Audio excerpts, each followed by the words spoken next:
Hello लोगोफोर, आंनि PM production चेनेलाव नोंथांमोन बयखौबो बरायबावबाय। दिनै आं नोंथांमोननि सिगाङाव मोनसे गोदान भिडिअ लानानै फैबावबाय।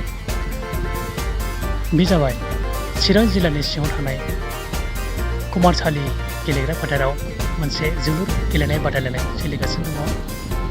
बेखौनो नायनो थांगासिनो दङ। नोंथांमोना नायलांबाय थानो हागोन।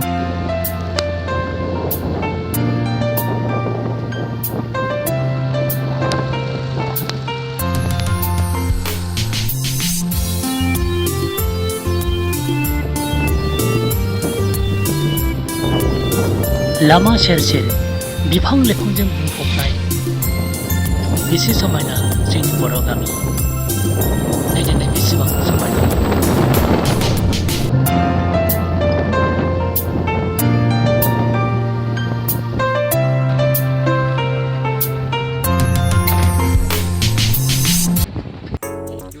आं दायो नै जायगासिम मोनफैबाय। गोबांथार मानसि नायदों। दिनैनि जोलुर गेलेनाय बादायलायनाया जादों बिजनी आरो बिनि हेंथायै गेलेदों मंगोलियान।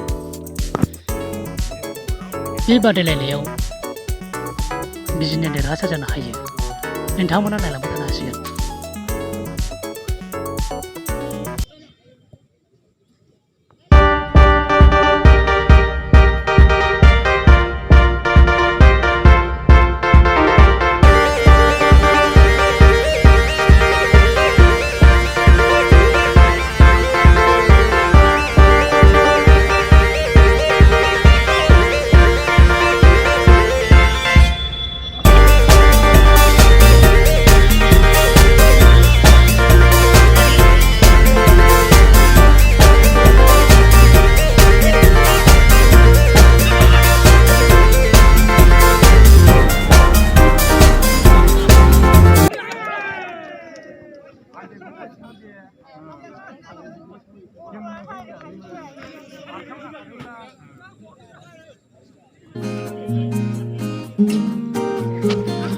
बोथोरा बारा मोजां नङा।